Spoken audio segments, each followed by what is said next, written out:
오늘은 랜디 코미사의 승려와 수수께끼를 리뷰해 보도록 하겠습니다.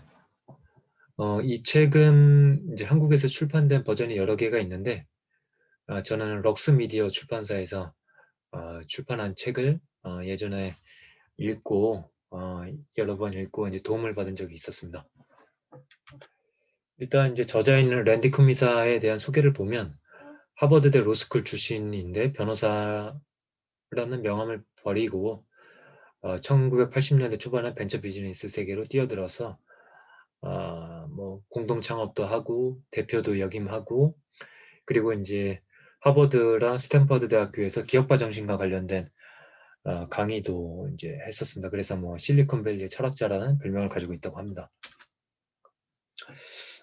이 책의 어떤 주제를 뭐랄까요, 이제 보여주는 말이라고 할 수가 있겠는데요. 이제 셰익스피어의 존 왕 5막 2장에 나오는 내용입니다. 누구의 소유물이 되기에는, 누구의 제2인자가 되기에는, 또 세계의 어느 왕국에 쓸만한 하인이나 도구가 되기에는 나는 너무나도 고귀하게 태어났다. 그리고 밑에 보면은 어떻게 하면 그 속에서 가장 정교한 감각의 눈을 통해 모든 걸 놓치지 않고 볼 수 있을 것인가? 어떻게 하면 매 순간 삶의 에너지가 절정으로 타오르는 지점에 항상 발을 디딘 채로 끊임없이 움직일 수 있을 것인가? 이 단단하고 보석 같은 불꽃으로 언제나 활활 타오르며 이 환희를 유지한다면 우리의 인생은 성공한 것이다. 음, 그리고 이제 이 책의 서두에 어떤 이제 승려와의 일화가 나오는데요. 요 내용을 이해를 하면은 이 책의 주요한 주제를 이해하는 것이다. 이렇게 말씀을 드릴 수 있겠습니다. 이 부분이 중요하기 때문에 조금 이제 요약처럼 말씀을 드리기보다는 좀 상세하게 읽어보려고 합니다. 1999년 2월 나는 오토바이를 타고 이젠 미얀마로 이름이 바뀐 버마의 광활한 황무지 위를 달렸다. 내 앞 저편으로 임시 택시가 보였다. 곧 부서질 듯한 중국산 트럭이었는데 그 위에 30명 남짓한 사람들이 간신히 타고 있었다. 그리고 젊은 스님이 내리쬐는 햇볕을 승복을 펼쳐서 막으면서 있었는데 말없이 내게 손짓했다. 말은 안 했지만 오토바이를 태워달라는 뜻임을 알아챘다. 그리고 오토바이에 올라탄 우리는 다시 길을 나섰다. 끝이 보이지 않는 길이었다. 몇 시간 동안 100km를 더 달린 후 우리는 포파산에 도착했다. 그곳에 고대 사찰이 있었다. 스님을 150km나 모셔왔는데 제대로 모셔왔는지 모르겠습니다. 그가 건넨 물을 마시고 악수를 나눴으니 이제 할 도리는 다한 셈이었다. 그런데 오토바이를 세워둔 곳으로 가자 함께 온 스님이 나를 기다리는 게 보였다. 당황한 나는 사찰 계단에서 이 모습을 지켜보는 노 스님에게 도움의 눈길을 보냈다. 두 분이 처음 만났던 곳으로 다시 데려가 달라고 하십니다. 스님께서 여기 오신 건 얼마 되지도 않았습니다. 저는 스님을 오후 내내 태우고 왔어요. 게다가 곧 있으면 날도 저물 겁니다. 그런데 이제 와서 다시 돌아가고 싶어 하신다고요? 무엇 때문인가요? 그러자 이제 노 스님이 대답을 했습니다. 그 물으면 쉽게 답을 드릴 수가 없군요. 대신 수수께끼를 하나 드리죠. 제게 계란 하나가 있다고 상상해 보세요. 그리고 이 계란을 1m 아래로 떨어뜨리면서 깨뜨리지는 않아야 합니다. 어찌해야 할까요? 음. 이 수수께끼에 대한 답은 한번 생각해 보는 게 재미있을 것 같습니다. 다음에 이제 그 대답이 나오는데요. 이제 우리는 아무런 대화도 하지 않고 사막을 오르내리며 달렸다. 바간에 다다르자 화려한 벽돌과 석조로 만든 사찰이 사방에 드러났다. 하늘을 찌를 듯이 우뚝 솟은 것도 있었고 부처상을 옮기지 않으면 출입이 불가능할 정도로 작은 것도 있었다. 첨탑과 뾰족탑 위의 각양각색의 선들은 사막으로 떨어진 붉게 타오른 태양을 배경으로 빛을 냈다. 그리고 강 역시 횃불처럼 이글거렸다. 우리는 옛 도읍지인 바간과 내가 묵을 숙소를 찾아 앞을 향해 계속 달렸다. 가는 길 내내 먼지를 뒤집어 쓴 고단하고 무더운 하루였다. 하지만 오토바이 뒤에 스님을 태운 채 바간의 경이로운 저녁 노을을 받으며 나아간다는 사실만으로도 가슴이 벅차올랐다. 포파산사를 처음 떠날 때만 해도 내 유일한 바람은 목적지에 도착하는 게 전부였는데 지금은 이 여행을 조금 더 끝내고 싶지 않았다. 그 순간 수수께끼의 답이 떠올랐다. 그러니까 이제 경쟁적이고 목표지향적인 사람들은 주위를 둘러보지 않고 내달리는 속성을 가지고 있는데 어, 인생이라는 게 꼭 그런 면만 있는 것은 아니라는 거죠. 좀 더 여유를 갖고 주위를 둘러보면서 어, 현재를 즐기고 느끼고 어, 어떤 향유의 기쁨을 누리는 것 그것을 이야기하고 있습니다. 그러니까 1m 위에서 계란을 떨어뜨렸을 때 땅에 떨어지면 깨지겠죠, 물론. 그런데 시야를 좀 더 들어서 계란을 좀 더 높이 들면은 1m 밑으로 계란이 떨어져도 이미 허공에 있겠죠. 그때 계란을 잡으면 되는 것입니다.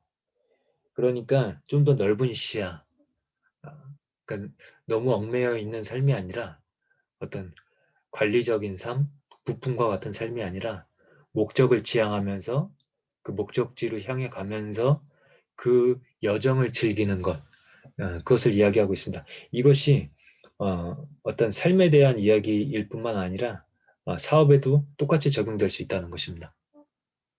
그것이 이 책의 주요한 주제입니다. 그래서 이제 랜디 코미사는 이제 투자도 하면서 또 이제 자문 역할도 많이 하는데요.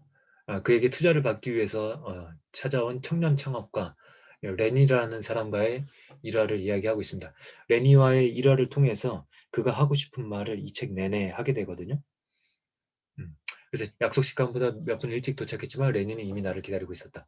랜디 선생님, 저는 레니라고 합니다.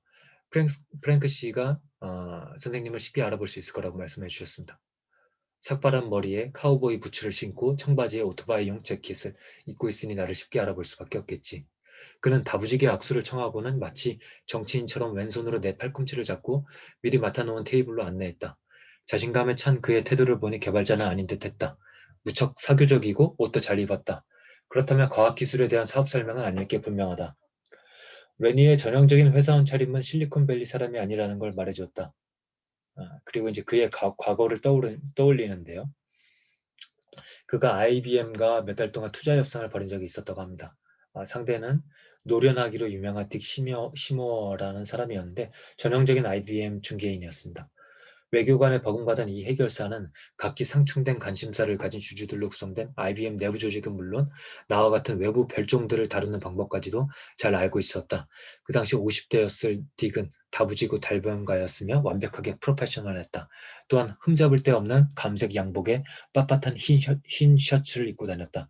그는 품격 있고 완벽한 협상가였다. 그리고 이 부분이 중요한데요. 하지만 그처럼 프로다운 기지와 노련함을 갖춘 사람이 벤처기업을 창업한다는 건 도저히 상상할 수 없었다. 그러니까 어떤 꽉 매여 있는 사람, 그리고 어떤 규율하에 자신을 가둬두고 있는 사람, 그리고 철저한 사람은 오히려 벤처기업에 적합하지 않다라는 것이죠. 레니도 그와 마찬가지인 사람인 것 같습니다. 레니의 프레젠테이션은 내가 수없이 듣던 프레젠테이션과 다를 게 없었다. 모든 사람들이 사업의 틈새를 메우며 아마존이나 야후 이베이가 되려고만 할 뿐이다. 하루아침에 수백만 혹은 수천만 달러의 가치를 얻은 채 매각이나 상장으로 한몫을 잡으려고 한다. 그리고 레니가 보여주는 자료들을 보면은 뭐 예상 성장률 차트가 나오는데 예상대로 하키스틱 모양으로 그려져 있었다. 마치 수입, 순이익, 수익, 고객 등이 단기간 모든 분야의 기하급수적 성장을 통해 손익분기점을 넘길 수 있다는 뜻으로 추정했다. 랜디 코미사가 보기에 레니는 앞만 보고 달리는 사람입니다. 유머는 물론 호기심도 없고 옆 테이블에 있는 사람을 곁눈질로 볼 여유조차 없는 사람입니다. 그의 아이디어는 어떤 면에서 매우 흥미로웠지만 그의 기본 발상은 여느 아이디어와 별반 다를 바 없었고 상품 역시 난해했습니다. 내 신경을 건드리는 건 레니의 굽힐 줄 모르는 의지가 아니었다. 사업을 시작하려면 그 정도는 기본입니다.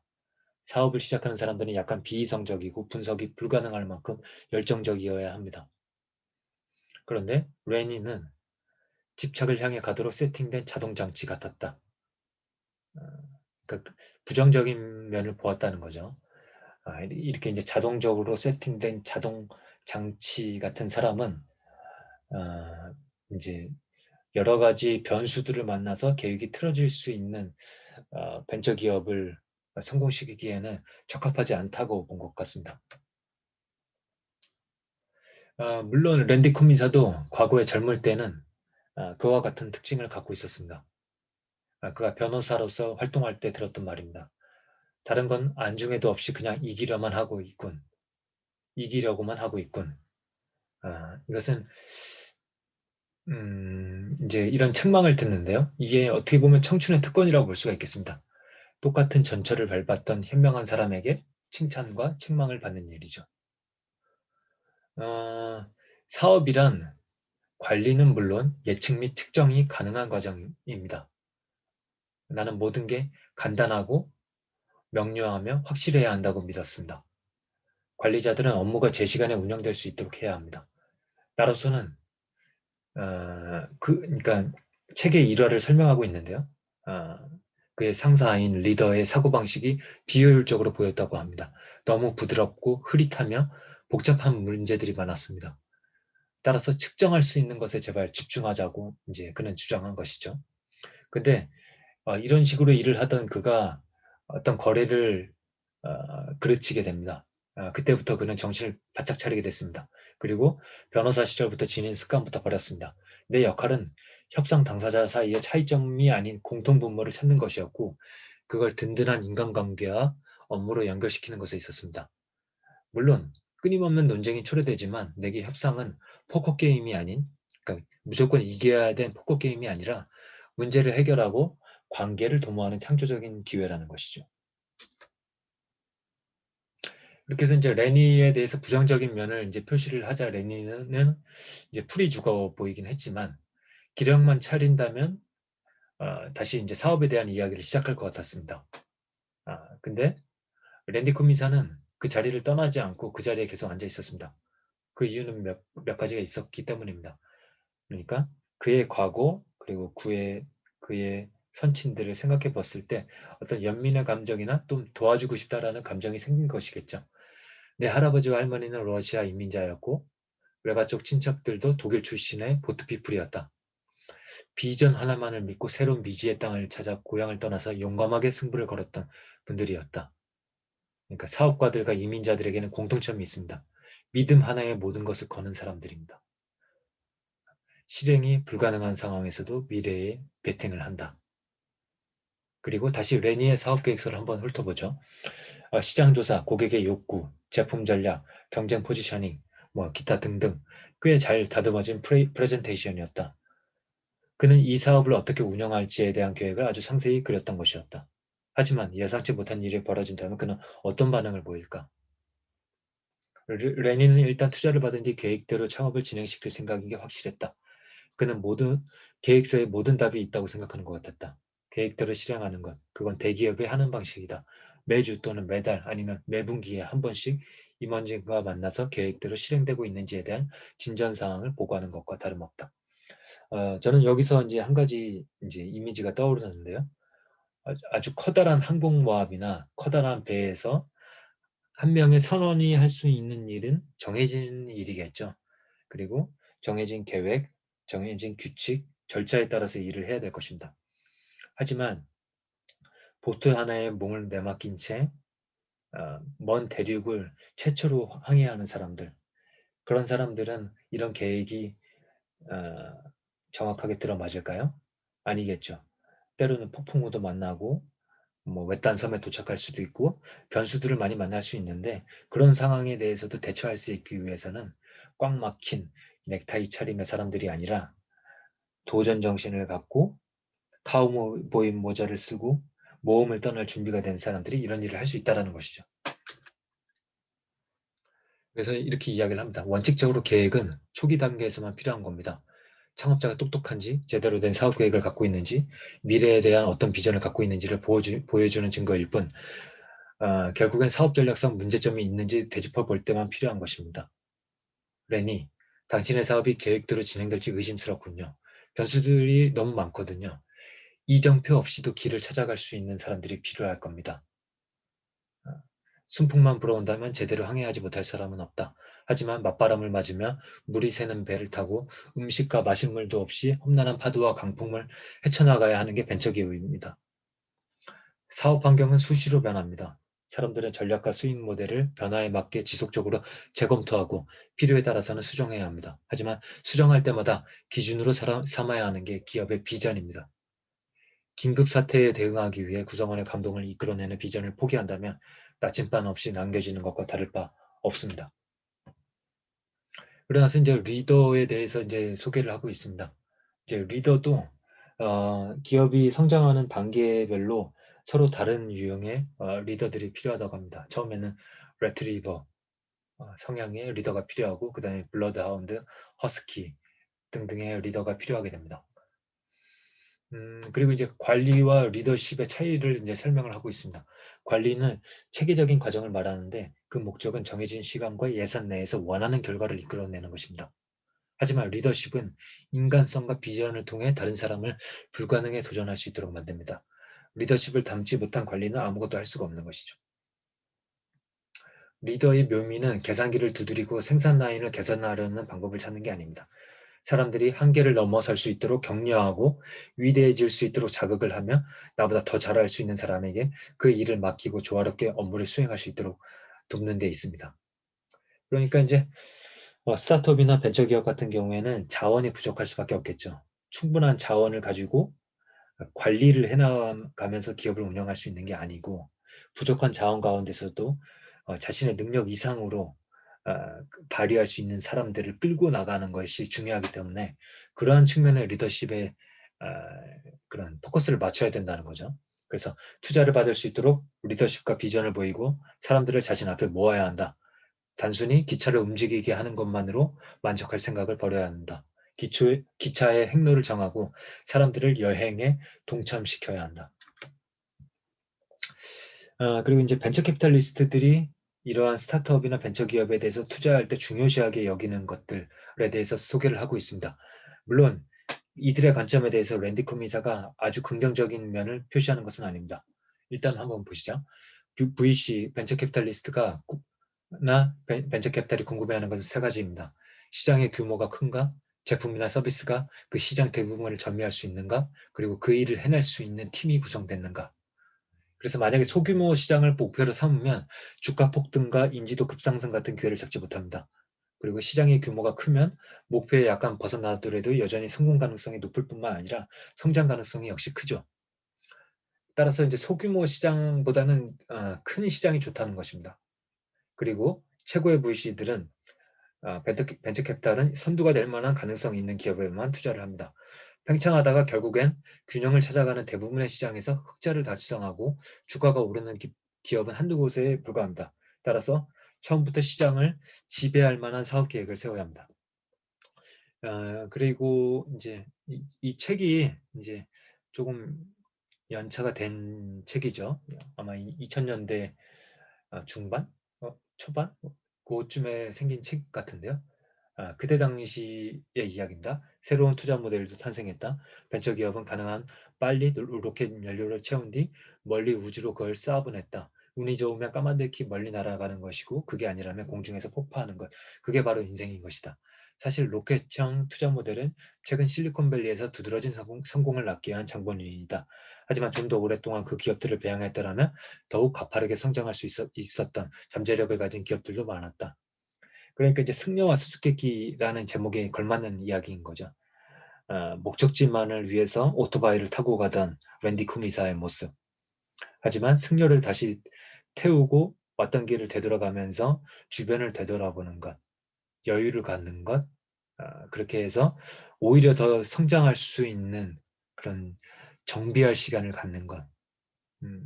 그런 시간이 없다면 결국엔 탄력마저 잃어버린다는 것이죠. 그래서 랜디 코빈사는 이렇게 이야기합니다. 이제 남은 곳은 기업뿐이다. 하지만 기업 역시 탐욕과 공격성에 오염됐기 때문에 기껏해야 생산성에만 힘을 쏟고 있다. 또한 사이비 다원주의에만 몰두한 나머지 다른 기관들처럼 사회에 별 도움을 주지도 못한다. 하지만 그렇다고 해서 기업마저 포기할 일이 아니다.